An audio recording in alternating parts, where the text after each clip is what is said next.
This is a lecture about how the Android operating system uses the ARM processor to implement or not implement virtual memory. For the Comp 375 Computer Architecture and Organization course at North Carolina A&T State University.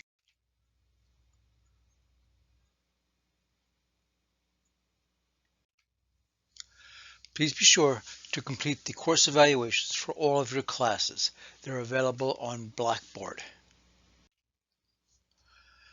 The third exam for Comp 375 will be Wednesday, April 22nd from 11 a.m. to noon. You must be logged on to Blackboard during that time. It will cover material that we've introduced since the last exam. The format will be previous to the second exam. We've discussed virtual memory before. It involves a page table that maps the program's pages to their physical location in memory. As a program runs, pages are accessed through the page table. There's a bit in the page table called the residency bit. If that bit is clear when the program tries to access that page, then it will cause a page fault interrupt, telling the operating system that that page is not in memory. Almost all modern processors, including the ARM processor, support virtual memory.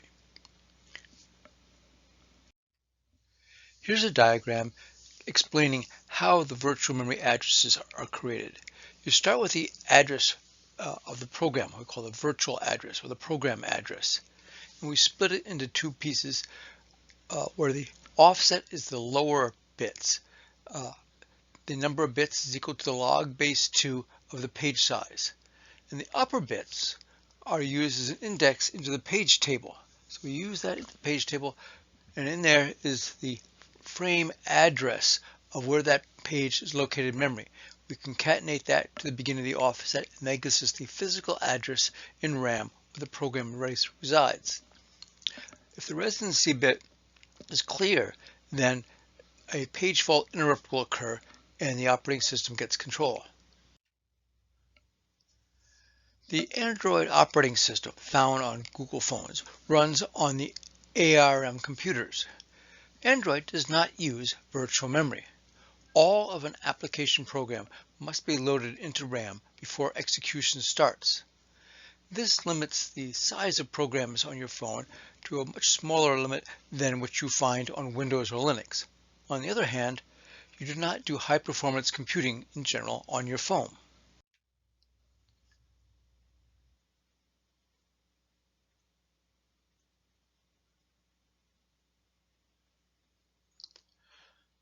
The answer is B. The ARM processor has the hardware to support virtual memory.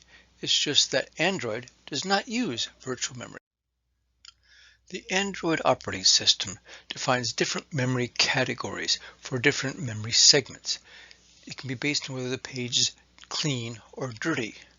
A clean memory page is exactly the same as it was when it was loaded from the program file. It has not been changed.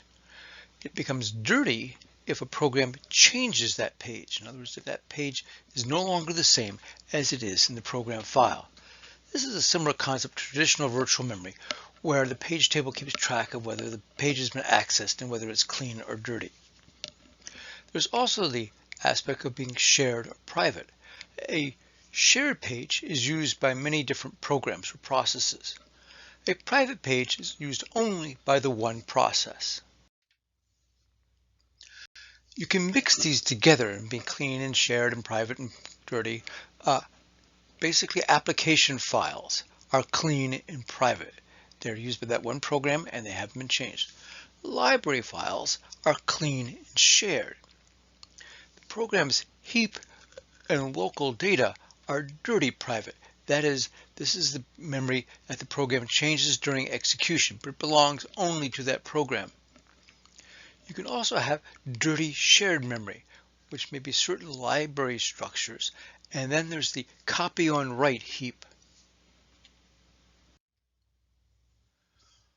Programs in Android share libraries, very similar to the Windows concept of a DLL, dynamic link library. All applications in the computer use the same copy of the library in memory. And that way, they don't have to have multiple copies of the library code in memory for each different program. To do this, they change the user's page tables so that they point to the shared library pages. The Android operating system shares libraries, both the instructions and the data portions, amongst multiple programs running on the same time. If a page of a shared library is changed by an app, that is, if the data portion is changed by one program, then a separate copy is made for that app, and that separate copy is not shared. Shared pages are always clean or unchanged, so that all programs get to see the pages that was originally loaded from the program file. To implement this, the data pages of a shared memory program are marked as read-only in the page table. When a program tries to store into that page, the hardware generates an interrupt because you are writing into a read-only page. The operating system recognizes that you're not actually generating an error, that you're trying to store something into a page that was shared, and now you have to make it a private page. So the operating system finds an available piece of memory, copies the shared page into the new memory, and then updates the user's page tables to point to that new page. Here we have a diagram explaining the process. We have two page tables for two different programs. And in this example, the pages are blue if they are private, and they are green if they are shared. So both applications have their own private memory, and they also have some shared memory. If a program tries to write into the shared memory, it will get a read-only memory violation. That's using the page tables as they are normally used for virtual memory or memory protection.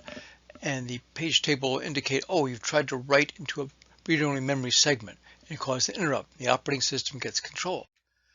The operating system will find a free page and copy the shared page into the free page that was acquired. It will then update the user's page table, so now it points to the private page. It will no longer be made read-only. That allows the user to change that page, while the other application continues to use the unchanged or clean page.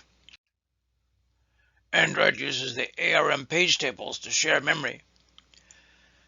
Android tries to reduce the memory size of all programs by sharing pages whenever it can. Remember, the third test is Wednesday, April 22nd. There will be more review for the exam coming shortly. Please be sure to do the course evaluations for all of your classes. The administration really cares about this.